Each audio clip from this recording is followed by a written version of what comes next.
अस्सलामु अलैकुम। इंसानी ज़िंदगी में कुछ मामले ऐसे आते हैं, कुछ रिश्ते ऐसे इंटर करते हैं कि आदमी बिल्कुल मजबूर हो जाता है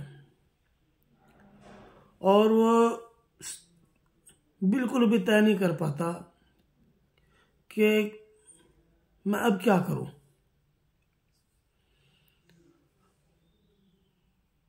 जिन रिश्तों को बहुत ही अच्छा समझा था, जिन लोगों को बहुत ही अच्छा समझा था, उनसे जब बात बनी, करीब आए, तो पता लगा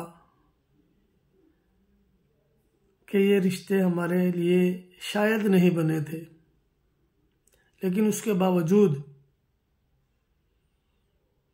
बावजूद हमको वो निभाने होते हैं। हमको हर हाल में अपने साथ उन रिश्तों को लेकर के चलना पड़ता है, और उन रिश्तों को लेकर चलना हालांकि मुश्किल होता है लेकिन ज़रूरी होता है। ऐसे लोगों को साथ भी रखना। तो मैं भी कुछ ऐसी सूरत हाल से एक दो बार दो चार हुआ हूँ। तो उस वक्त जो कैफियत थी दिल की, वो शहरों में ढली, वो आपके सामने पेश करना चाहता हूँ। समाअत फरमाए। पसंद हो तो लाइक भी करें, शेयर भी करें। पास आए तो पता चला कि दूर के ढोल सुहाने थे। ये एक कहावत है।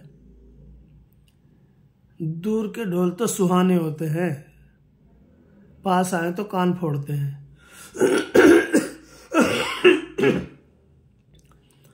पास आए तो पता चला कि दूर के ढोल सुहाने थे। जाने कितने लोग थे ऐसे जो हमको ठुकराने थे। पास आए तो पता चला कि दूर के ढोल सुहाने थे। जाने कितने लोग थे ऐसे जो हमको ठुकराने थे। फेंका हुआ लोगों का कूड़ा हमको सर पे रखना था। फेंका हुआ लोगों का कूड़ा हमको सर पे रखना था। जिनमें बदबू फैल चुकी थी ऐसे बोझ उठाने थे। फेंका हुआ लोगों का कूड़ा हमको सर पे रखना था। जिनमें बदबू फैल चुकी थी ऐसे बोझ उठाने थे। और तुझसे बंधन तोड़ भी लेते फिर भी रिश्ते रहने थे। तुझसे बंधन तोड़ भी लेते फिर भी रिश्ते रहने थे। तेरे साथ ही हम कट जाते ऐसे ताने बाने थे। रिश्तों के ताने बाने ऐसे ही होते हैं। एक दूसरों की वजह से भी हमको बहुत सी चीज़ें निभानी पड़ती हैं और लेकर चलना पड़ता है। पसंद आए तो शेयर करें। अस्सलाम वालेकुम।